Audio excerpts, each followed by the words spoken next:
There you go. That looks better? Looks good. Okay. Welcome to the MattyRocks Experience Zoom Sessions #1. And I am joined tonight with special guest and no stranger to a MattyRocks interview, Robby Lochner Guitar Monster. Just how I introduced you in my interview in 2012. Okay, all right. Got that Right from on. Jack Russell. Got that from Jack, huh? Absolutely. Good to see you again. It's been a long time. It's been a long time. The last time that you and I talked in person was in 2012 when you guys were on the MattyRocks tour. Oh, okay. You guys were coming through Minnesota. And I thought what I would do, because, I went back and I listened to our interview from way back when. And, man, we covered your life from when you were born to all the way up until 2012. So I thought we'd take a step back and kind of pick up where we left off from 2012, kind of fill in the gaps up until now. But before we go into that, Robby, I want to first find out, how are you doing during this time? And everything good with the family? Yeah, everything's good. We're in self-quarantine.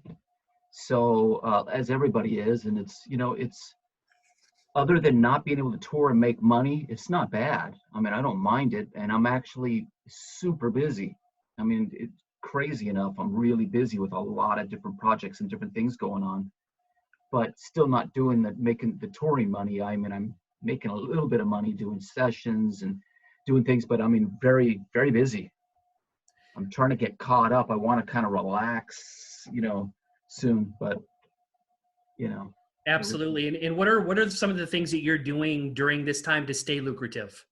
To stay lucrative, it's a little bit tough, but studio, this is my engineering room. This is my studio here. I'm recording some guitars for a guy named Steve Ward, but I'm also working on a record for a guy named Dado, and then I'm doing some Jack Russell Great White stuff. Well, just a couple tracks that I have, because I can't get Jack over to sing right now. So some tracks that I have that he sang a while ago that I'm looking to finish up, but I have to get these other ones done because those ones aren't paid tracks because it's part of the band. You know what I mean? So, but that keeps me busy.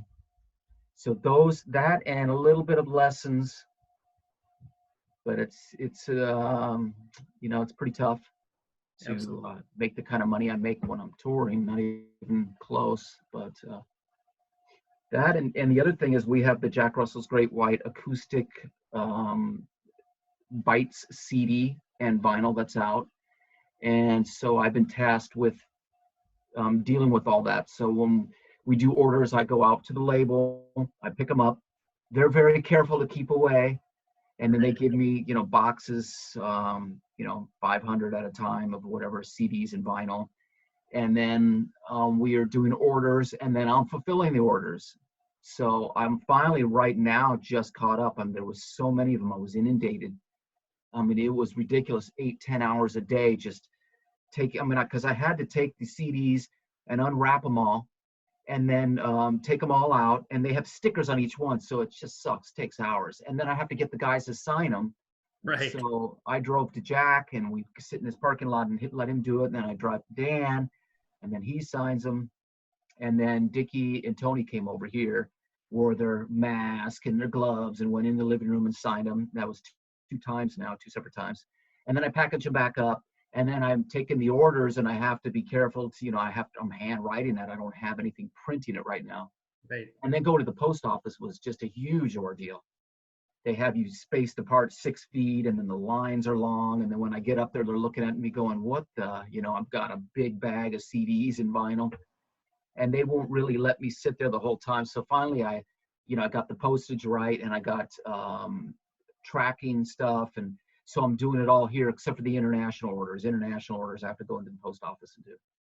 Right. So people should understand that when they get those in the mail, if there's a lot of time and energy put into those. A lot.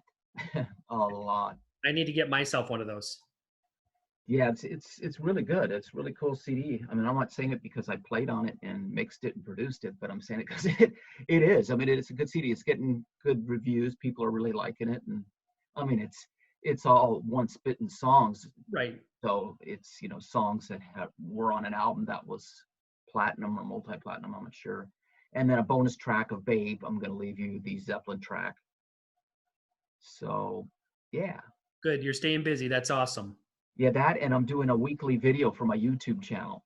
Yeah, So I'm doing we're going to once a talk week. about that a little bit later. I saw that, and I Okay, checked up on your YouTube channel, so we're definitely going to talk YouTube channels okay, cool. here a little bit later. But since you already brought it up, and I think this is very fitting for the moment, you already brought up the artist Dado and your relation with him, and you guys created a song during this time. Actually, he created it, correct? No, we both did. What Both had happened is he actually had an idea, and he was coming in, because he'll still come in, you know, sit back here or whatever, and we work on some of his stuff. But he came in and he goes, he had an idea, and he goes, maybe we could turn this, you know, what do you think about this idea? And then I was like, hey, you know, turn it into something or whatever. And then I was like, hey, why don't we do this with what's going on, what we're feeling right now? He goes, okay, great. That was the end of one session. He came in a couple days later, and we sat here and worked it out, worked the lyrics out, worked the chords, worked the arrangement, did the whole thing. So we wrote it together. And then I was just like, okay, split, and then I'll do everything else. So I did drums and guitars and bass, and I actually started doing it. And then it was too fast. At first I was going, oh man, I got bass, drums, and guitars done to it. And I was going, man, it sounds too fast. So I started over again, slowed it down like about 4 BPM where it felt a little more comfortable, and then retracked it all. And then I had him come in and sing. And then when he sang, I was like, okay, cool, you go and what I do is I comp him. So I had him sing it down 8 times. And then I took the best passages and put them together as one. And then after it was done, I was just like, man, I just felt like it wasn't quite what I wanted. So I had him come in again. And then he sang it. And then I was like, still felt like it just wasn't quite what I wanted. So he came in a third time. And each time he sang it 8 to 10 times. And then there was one point also that there was the second verse, I had him change a line. There was a line, tune into the news, it's nothing but bleak. And then we had a line that said, they want you to be their sheep. And then we thought about it and thought, well, people might think that we're thinking that this is all a hoax. And we're not trying to say that. We're just saying that, you know, there's so many lies out there, and they're always trying to get you here and listen to what we say, whether it's true or not. And I think some people probably would relate to it, but we didn't want to come with people going, oh, you think it's a hoax. So we changed it to something a little more positive, which was come together. It's what we need. And it turned out cool. And then I spliced it right there and left an opening. And I went on, when I was tracking one night, I pulled out my little boom box here that has a radio on it, and I put a mic up to it. And I just started scanning the channels and looking for something that was appropriate to put in there. And really the first thing I recorded was where this woman said something and goes, and we're all in this together. And it was like, oh, that's pretty cool. But I scanned for another hour looking for something better. And then I went back and I thought, wow, you know what? That's perfect, because we say the line, come together, that's what we need. And then she says, we're all in this together. So I thought, you know, that's perfect. Very fitting song for the time. The song is called Social Distancing. Yes. And you know, I'm going to do my part, Robbie, to get that song out for you guys. Cool. And get it on the internet stations all across the country and around the world that I'm affiliated with. Oh, great. That's awesome. So if you if you have a copy of it, a good copy of it that you can get me, sure, I will make sure that those stations put it in their rotation. Absolutely. Right on. So Dado, he was one of your students, correct? Yeah, it actually goes by Dado, but Dado. right. Yeah. Dado. You know, he was a student of mine. He initially was, he used to take lessons with a guy that was next door to me, and he was really young. He must have been 7 or 8. And then the guy that was next door is in Padrini Music. And Padrini, anybody in Orange County probably knew of them because they were around forever.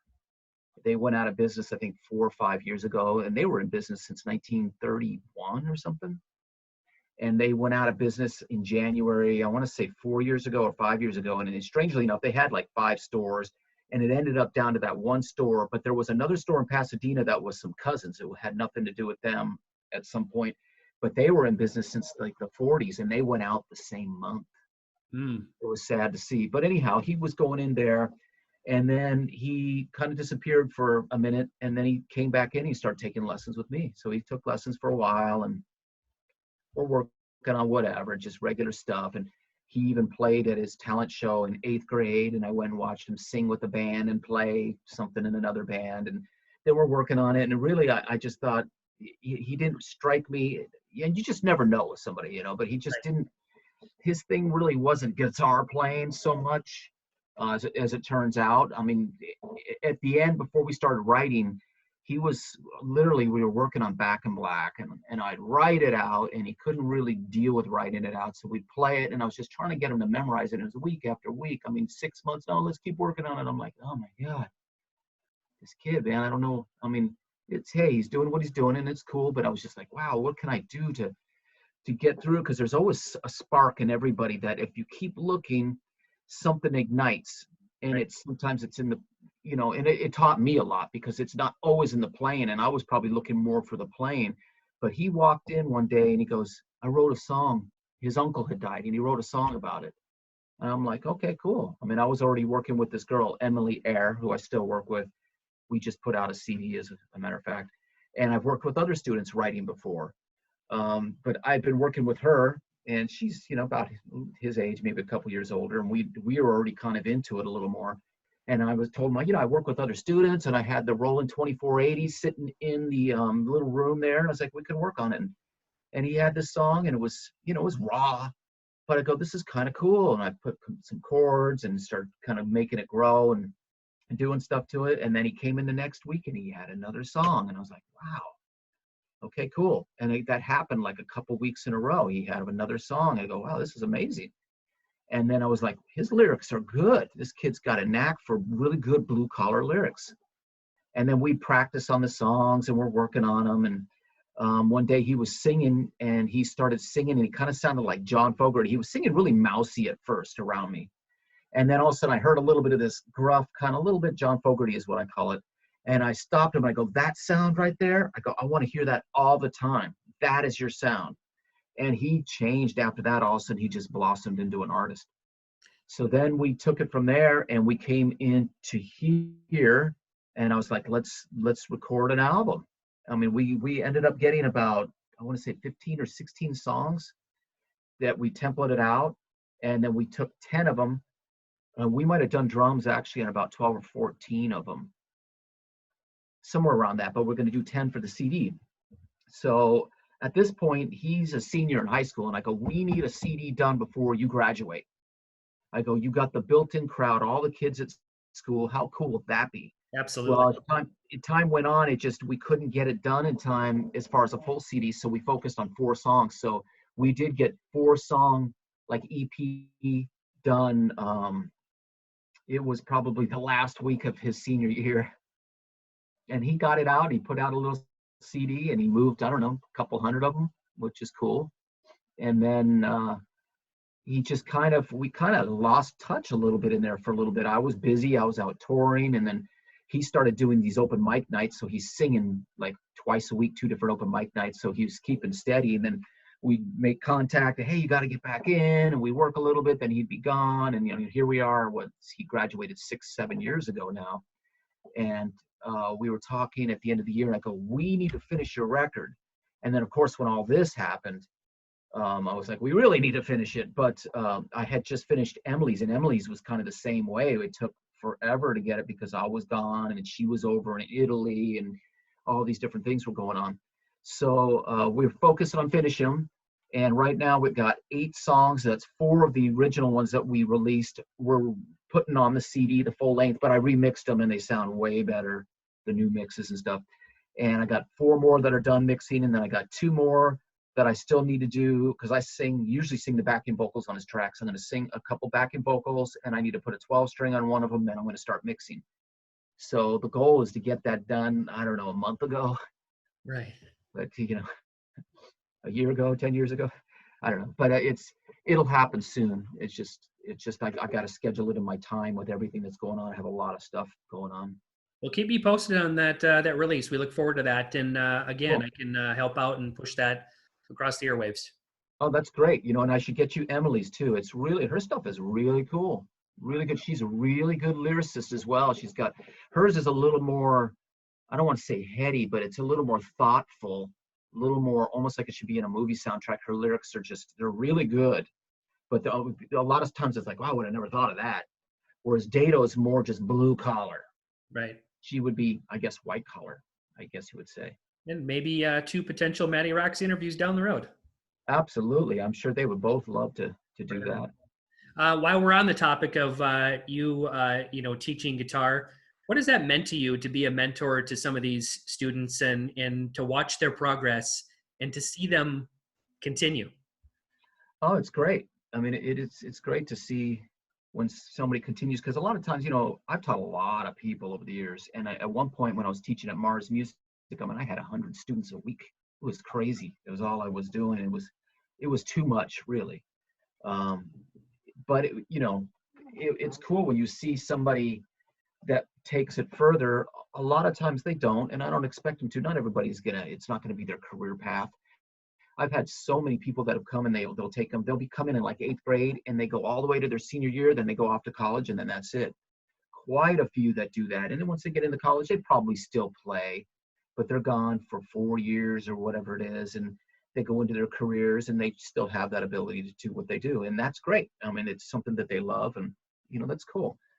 But for somebody that takes it for a career, there's not too many of them that have, but I do have a couple of them. There's another one that's Evan Heyman. He took lessons with me for about 9-10 years, and he makes a living playing guitar. He's got a bunch of songs in that TV show Pickers. I think it's Pickers or American Pickers or something. Oh, yeah. Yep.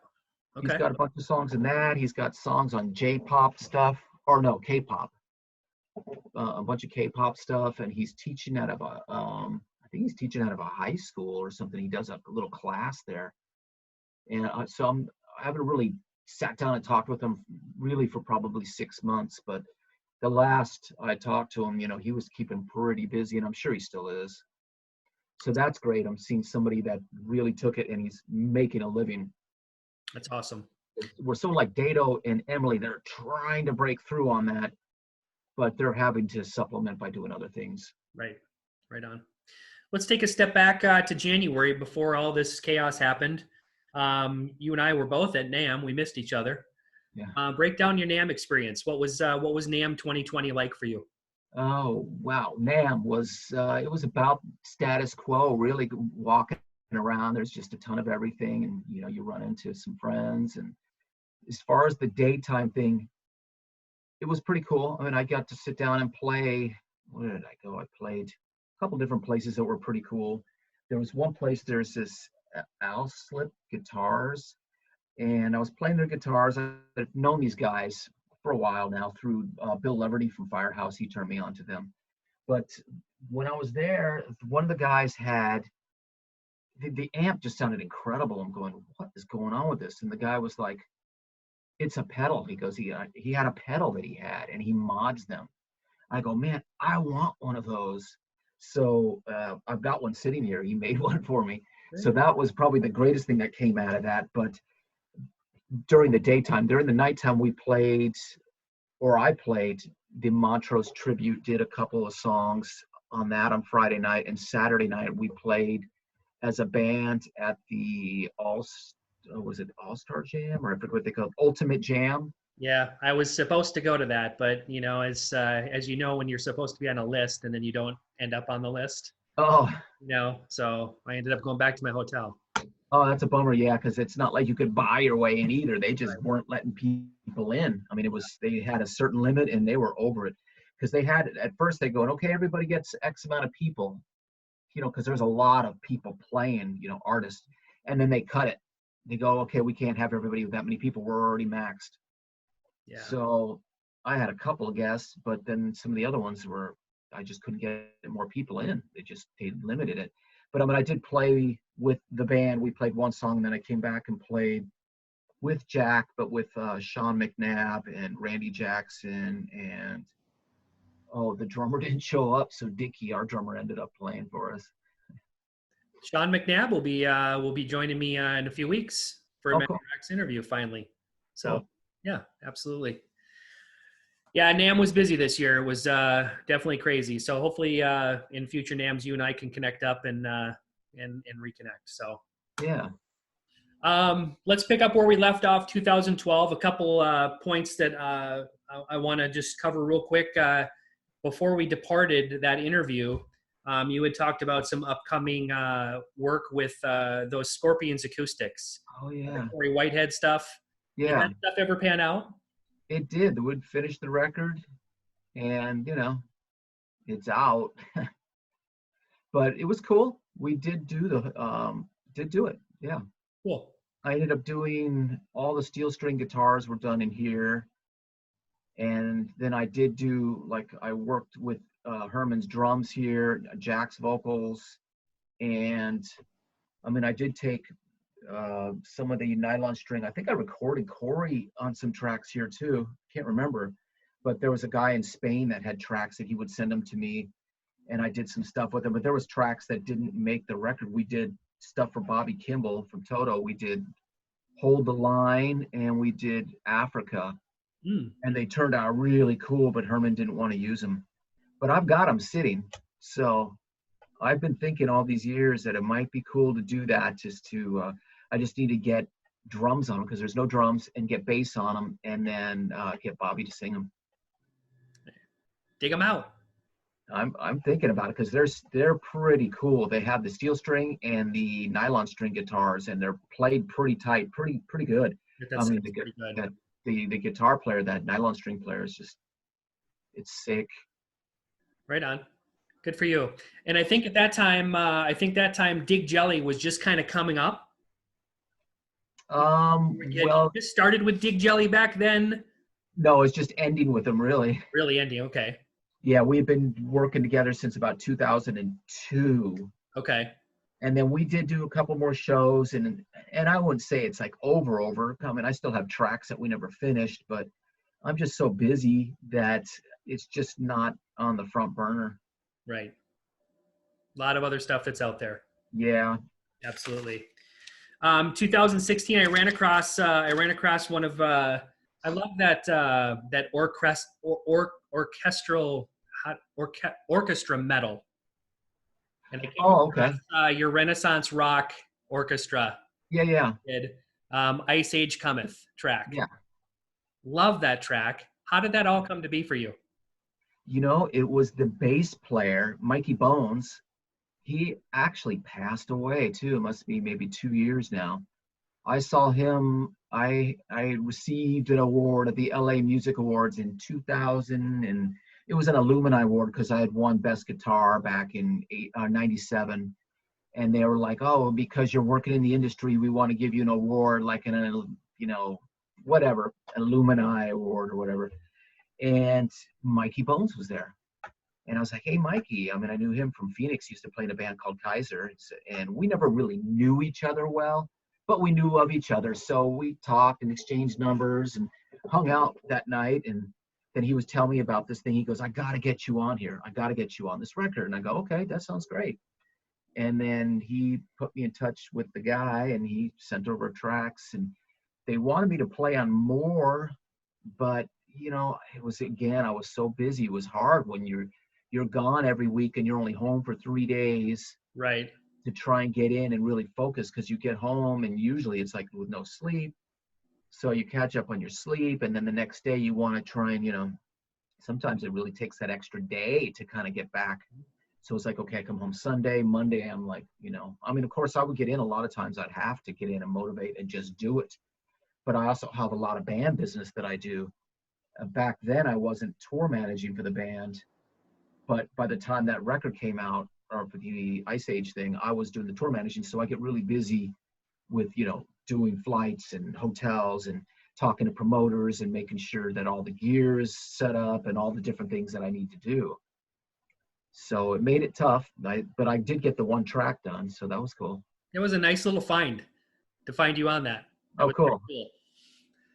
I know that you had the opportunity in sometime in 2017 where you finally got to open up for Joan Jett. Yeah. And I know that was supposed to happen for you many years earlier, but it didn't. But Yeah. talk about that experience and finally that coming true for you. Wow. Okay. I mean, it was just really cool. I mean, Joan's, I love Joan.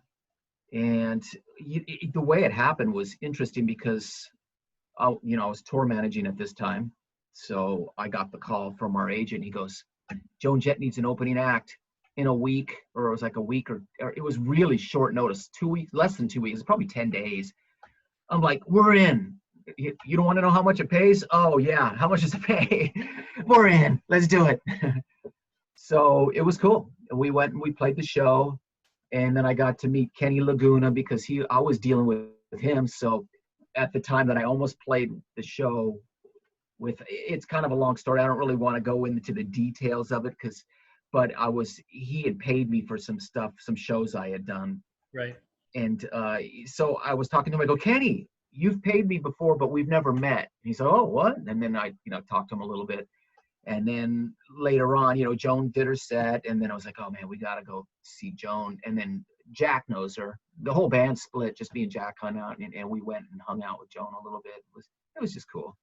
That's an awesome experience. Glad that happened for you. Yeah, it was cool. You've been a part of Jack Russell's Great White for quite a while now. What has that time in this band and working with Jack meant to you? Well, how do I answer that one? Meant a lot. It's not just musically, but there's a friendship too that hopefully will last the rest of our lives. You never know with people, but I mean, I would say we have a good friendship beyond just the music and touring and all that. Well, I mean, part of the touring, you got to like who you're touring with. Right. So we just have fun hanging out or whatever, but just the friendship beyond it. So it's meant a lot on a lot of different levels. That's awesome. And it's been a great learning experience. I've definitely learned a lot from him. I mean, I've heard people say, oh, he doesn't write. He doesn't know this. He doesn't know that. It's like, oh, that's completely untrue. The man writes music. Believe me, I've worked with him. He writes. He doesn't play an instrument, but he'll sing, hey, I want to hear a chord. Like, no. It's not a chord. That's a note, but whatever. And he'll sing melodies, and it's just interesting, though. We have a great writing relationship, but he can write music. He knows a lot of different stuff about business. He knows about, like, mixing. He doesn't understand this EQ does this and this compression does this or whatever, but like when we did the Acoustic Bites record, I leaned on him for the mixes. I mean, I mixed the record, but he came in here and it just taught me a lot because he would sit there and go, I need to hear a little more of, and he doesn't know exactly, I need to hear a little more 2K. He won't say something like that. He'll just explain it in his way. And okay. Yeah. Hey, that sounds great. He'll just kind of go, and I need a little more of this. And I'm like, okay. And I'll do it. And I'll go, wow. Hey, great. I'm like, boy, if I could just have you in here when I'm mixing other stuff.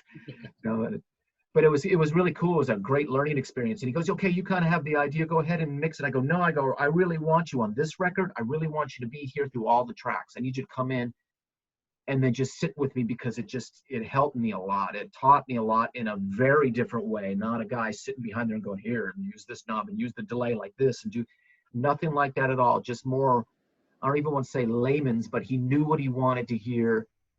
And he expressed it in a way that was easy for me to understand, and I could go in and do it. And it was a great learning experience. That's awesome. And I'm sure these are things that you will treasure and carry on with you forever. Yeah. For a very long time.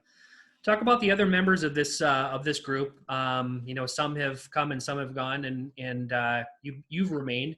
But what are some of these other members, and what do they bring to the stage for you? You mean the guys I'm currently playing with? Yep.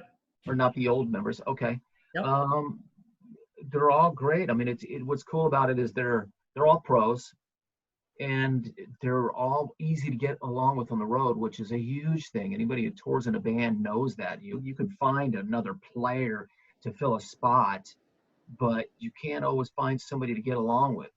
People have their weird quirks, their weird little things that happen that make it tough well, that's why people get fired a lot. It's like, man, you just can't stand somebody on the road for whatever reason. And we all get along good, so that's definitely a plus. But everybody's really talented. I mean, Dickie, he's a solid drummer. He sings great. He actually plays guitar. He writes. Tony, he plays all the instruments. He sings great. He writes. Dan, he plays great bass. He sings. I don't know if he sings great, but he does sing pretty good. So maybe not quite as solid as the other guys, but he sings. He does sing well, and he plays. He's super solid, and he writes. I mean, and then there's just, there's a fun chemistry with the guys. So it's cool. It's cool. Awesome. It's hard because there's always, they say, somebody said this, and I don't remember who it was, but they said that there's always one a-hole in every band. And if you look around and you don't see one, then it's probably you. So I'm like, shoot. Hey, I don't see any a-holes. I hope it's not me. It seems like you guys got a good relationship. Yeah. It's awesome. You carry on a lot more responsibility than just playing guitar in the band. Talk about some of those responsibilities that you're in charge of. Yeah, there's a lot. There's making sure we get from A to B. It can be, at first, when I first took over the tour managing, it was a lot. It was really difficult because it was just, learning this whole new thing and then having to get up and play. But after a while, you just kind of acclimate to it and it just starts happening. But there's a lot of stuff I have to do. It's just like, okay, getting all our flights, making sure I put everybody's names in right and their birthdays in right. You screw up one thing, that can screw stuff up. One time I put in our flights to go home and I put in the wrong day. And a lot of times it's because I'm searching for a cheapest flight. So I'll go in and I'm going back and forth, back and forth, back and forth. And obviously I went back one time and didn't go forth and I didn't move the right date. So we went in for our flights and it was the day before and I was just mortified. I was like, oh my God, it was horrible. So then I'm like, okay, be extra careful. But it's like, getting hotels. A lot of times the promoters get the hotels. Not always. Sometimes we have to rent a vehicle. Sometimes I always try and get the promoter to pick us up. If they don't, I have to get a vehicle. I got to make sure we're going to the right airports. I got to make sure that everything connects right. Need to know what time sound check is, when we're getting fed, what we're getting fed. A lot of times I got to call ahead on the hotels. Another learning experience is we went in one time and we get in late a lot. We'll go into the East Coast or whatever. We went in and they gave away our rooms. I'm like, son of a what? You gave away our rooms? Well, you weren't here by 10. It's like, we can't get here till 2 a.m.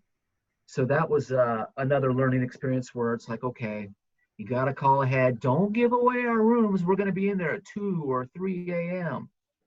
I mean, there's a lot of little tying it together because we might do 3 shows in a row. And if we do, it's like, okay, we might fly from date to date. We might drive from date to date. I mean, I have to connect all that. I got to make sure that all the gear that we need that they bring in, because the backline companies are bringing it, I have to talk to them, make sure that they're bringing in the right equipment. I have to pick up money for the band. I have to deal with the merch. So we bring the merch out. I have to make sure there's a merch seller and have to settle up the merch. It could be 80-20, 90-10, whatever it is, or it just depends. So every situation is different. I have to have the notes and understand exactly what I'm picking up, what I'm dealing with deal-wise with the merch. If there's a meet and greet, what time the meet and greet is at. What else? That's a lot of plates to spin. There's a lot. When we did the tour in 2018, it was actually really bad. I had so many things, and I added so many things to the plate that I was like, I will never do that again on a tour like that, because we had 30 days out or something. And I was doing all the connecting. I had to do all the backline and everything. I had to do all the hotels and everything, log all that together. And then I was running meet and greets. And I was running them. It was to supplement our income. We never do this, but we supplemented by doing paid meet and greets where people get to hang out. So I had to get the meet and greeters. I had so many more responsibilities that I was completely frazzled at the end of the tour, and I had lost like 20 pounds or something stupid. And I was like, I can't do that again. If we do it on that level, we're going to have to get somebody else to help out because I can't do it. It was too much. But I mean, on a regular weekend thing, I'm used to doing it. Of course, now I'm not. I mean, it'll take a minute to get back into the flow probably. Right. It's been so long since we've been on the road. I mean, but there's just so many little things. But it's actually really cool because I've gotten to meet a lot of really cool promoters, and you get to be friends with them, and depends on who and where, but club owners and just a lot of different people, a lot of different scenarios. So then I took over co-managing the band, was what I like to say. we don't have a manager, so to speak, anymore. So I took over those responsibilities as well, which really isn't that much more added to what I was doing, but it is, as far as I accept. The thing he was doing was just accepting the shows. Right. So I deal with the agent directly, and our agent is ARM, John Domical, I know him. and he's got a bunch of agents that work underneath him, and they're all territorial. But I pretty much just deal with John. I never call I've never called the business line before. I just call him. We call each other directly, and a lot of times we just shoot the shit, really. Right. Sit around and we talk. He's just a great guy, and he's taught me a lot. He's super knowledgeable. He's been around for a long time. And, if I have a question, I ask him. There might be something in a contract, because now I sign the contracts too. That's the other thing, is signing the contracts and accepting the deals. So there's things in the contract that I didn't understand at first. I'd be like, I just was like, I'm not going to be afraid to ask. Sometimes people are like, oh, what am I going to do? I'm just like, hey, you know what? What is that? I don't know what it is.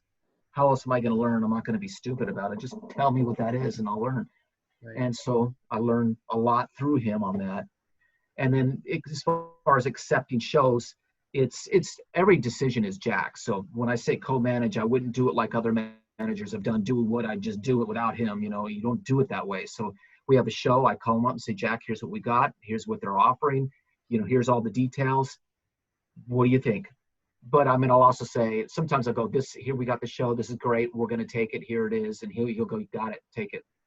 But I always have to bring it to him because he's the boss. He's the guy. It's his decisions. We were supposed to play with Alice Cooper in June. And that was a no-brainer. It was Rat, Alice Cooper, Tesla.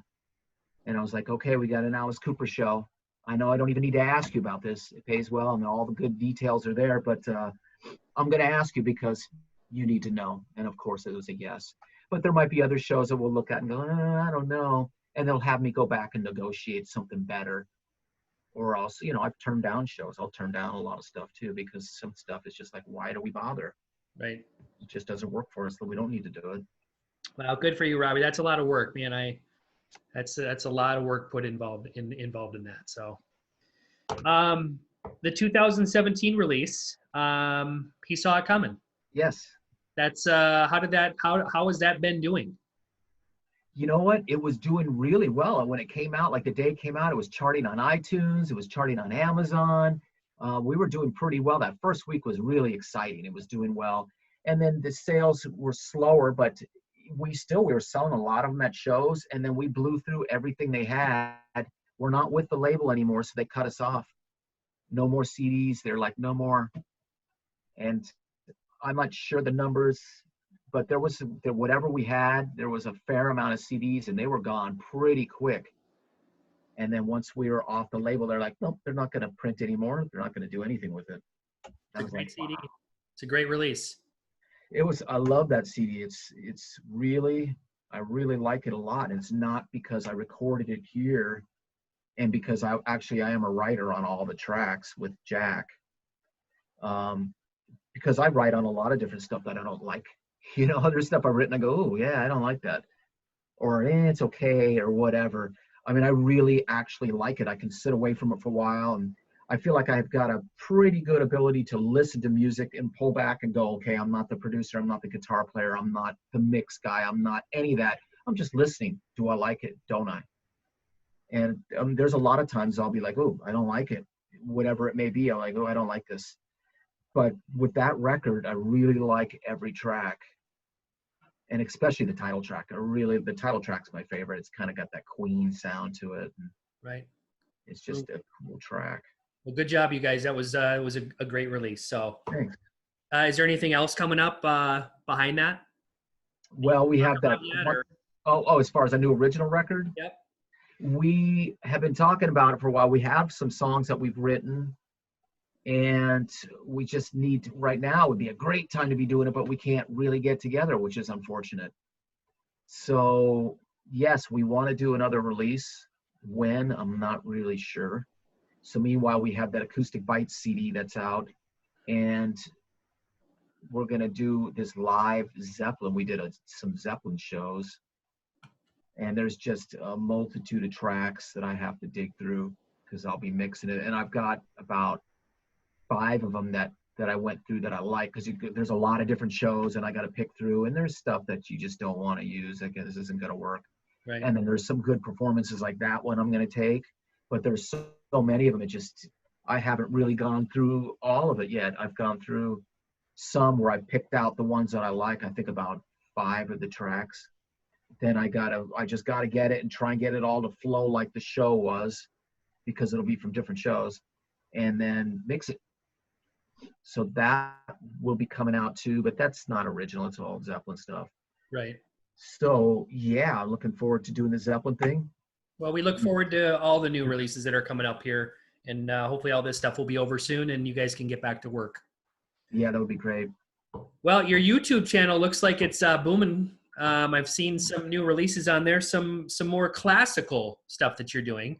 What inspired you to get into the classical pieces there that you're doing? I've been doing those for a long time. So I actually was doing some of them in the shows at some point. And I was just like, I just love playing it.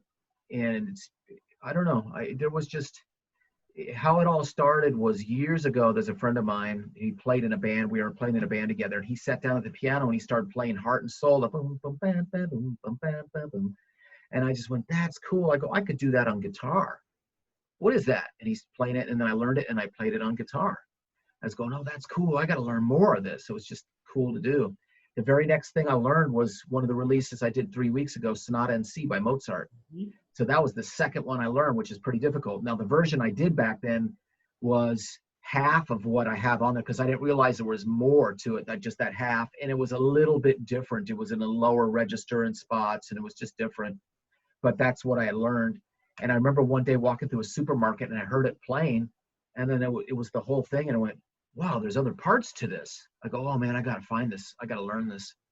And so then years later, I learned it all. And then I've been thinking about recording that forever. And now that I'm in quarantine or self-quarantine, my goal is to do a new release every week. So I think I put out 5 now. So each week I'll put out another one. It might not necessarily be music. I put one out with me and my daughter, something different. I have another one with her that I'll probably do. And I also have like what was supposed to be an EPK of the band after the 2017 release that nobody's seen. I'm going to put that out. And then I'm going to do some instructional stuff. I'm going to teach some Great White stuff. And then I'm going to teach some Judas Priest stuff. There's some stuff that I played with Rob that'd be kind of cool that I teach it. And what else I'm going to do? Probably do some ragtime. And I just want to do a variety of things. And then also I'm starting to do a thing with 103.5 Jack FM in Texas, where we're doing a Monday night show. It's Monday nights at 6 p.m. Pacific Standard Time, where we're bringing on guests every week. Oh, cool. And interviewing them. This Monday we'll have Jack Russell. The next week we have Luis Maldonado from Train. Then the next week we have Carmine Appice or Appice. And then the following week, we've got some pretty big artists possibly lined up, like some really pretty big artists. We'll see what happens. But it's what we're going to do is just like, an interview, kind of, not really even an interview, more of a hangout. We're calling it the Hangout. That's and cool. It's on the Jack FM page. So that's another thing I'm adding to what I'm doing, just something that'll be just like, we're going to do it on Zoom, doing pretty much like what you're doing. Okay. But I mean, your format is different and everything. So I mean, just kind of branching out and doing different things. And that's probably going to be on my YouTube channel too. We're trying to figure out a way to sync it to the YouTube channel. And then when it's done, it'll be there so people can rewatch it there. That's awesome. That's kind of the goal. I'm letting the techie guys figure that out because I'm too busy to sit around and try and figure out how do we make this work. Let me play guitar and talk. Well, I was going to ask you, what's the recipe for making a successful YouTube channel? Because, I got to, any pointers on that? Oh, if I knew, I'd tell you. I mean, mine's really not even close to what a lot of people are. I think from what I understand, and I was trying to read up on it, they're like, do releases regularly. And I thought, you know what? I'm going to do that. That's when I decided I'm going to do a release a week. And then just put it out there and see what happens. And see, I mean, you never know what could go viral. You just need something to go viral. And boy, and actually, I found out that I do need subscribers. So anybody that's out there and can subscribe to ROBBYLOCHNER, I need to bump it over 1,000. Once I get to 1,000, I can stream live. Before you have 1,000, you can't stream live.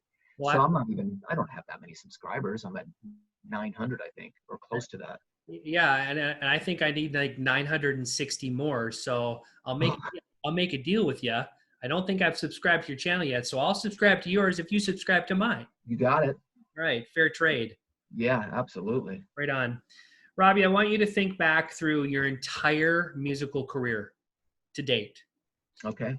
What do you think has been your biggest musical accomplishment? Biggest musical accomplishment?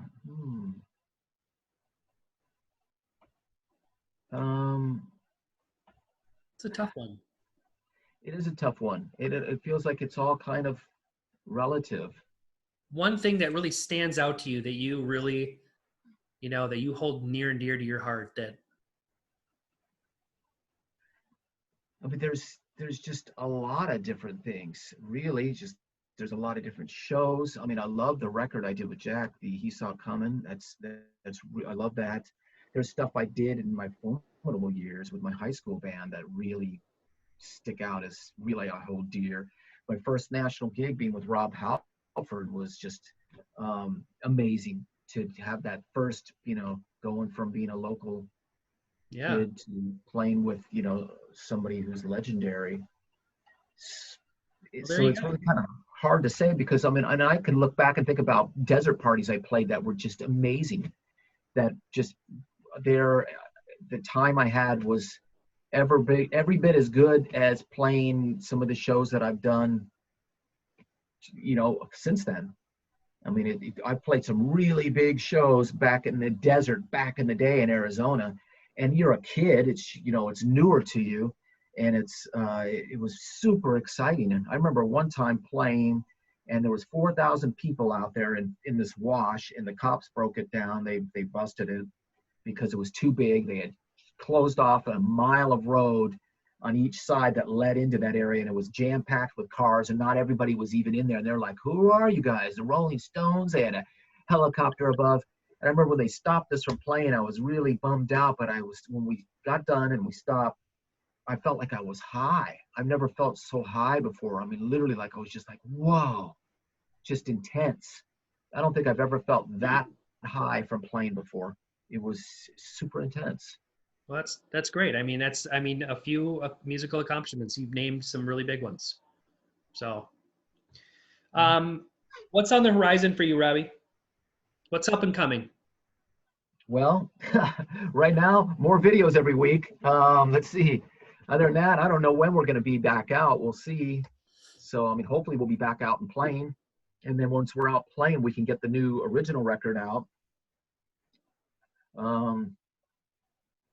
What else? I mean, I've been doing some shows with the Appice Brothers, maybe doing some more of those. That was pretty fun, playing with Carmine and Vinny, two drummers on stage at once, and we're doing stuff from their career. So Dio, Sabbath, Ozzy, just whatever. There's so many of them. Rod Stewart. I can't even think of the set list right now. Probably do some more shows with them, possibly. But I mean, Jack Russell is, that's my first thing. Right. So everything's got to work around that. So really what I want to do is get a new record out with him. And really on the horizon, actually, I really want to see Dado and Emily do something. So I want to get their stuff out. And any way we can do anything you can do or let anybody know about it, check it out. There's some cool stuff and just want to turn people on to them. Well, let's get them lined up for interviews. Yeah, let's do that. That would be great. All right. Robby, where can fans and everyone keep up with everything that's going on with you and all the projects you've got going on? Probably the best place would be Facebook. I'm the most active there. I did just recently get an Instagram, but I don't really get Instagram yet. I mean, I kind of go on there a little bit, and it's just, I don't know. I don't really understand it. I guess I got to do it more. The Facebook, I get more like the friends thing. And I have an artist page because my friends page is full. So for some reason, recently, I keep getting friend requests, even though I can't accept any because they max you at 5,000. So I will send over to people because I don't want them to think I'm ignoring them. Go over to my artist page because what I'm starting to do is anything I put on my page, I'll put on my artist page as well. The algorithms aren't as good, so it's harder to see people kind. You need to go there and look at it. But that's the best place to contact me. I mean, people say hello or whatever, and I respond to everybody. If I put a video up and somebody says something, I'm going to like, comment, as long as it's a good comment. And I'm going to at least say hello or thank you or something, because it's just what you do. It's just respect. Give people respect. So there, or YouTube. Okay. YouTube is really, I'm trying to get that going, and that'll build up. It'll just take time. It's just consistency. Right on. Robby, I'm going to give you the same opportunity that I give every artist that I have the opportunity to sit and talk with one-on-one. And that is a message to MattyRocks listeners and all the listeners and viewers of yours who are going to watch and hear this interview around the world and around the country. But what would you like to say to them? Everybody stay safe, take care of yourself, and hopefully we'll get through this soon, and hopefully we can get back out and see everybody out on the road. And if not, I'll be seeing you on social media and on the Hangout 103.5 Jack FM Facebook page, or my YouTube channel, ROBBY LOCHNER, or Facebook. Go to any of those and say hello, like, friend, do whatever it is you do. Robby, is there anything I've left out? Anything that that you wanna fit in before we depart? Probably, but I can't think of it. So. Well, that means I did my job. You did. Right on.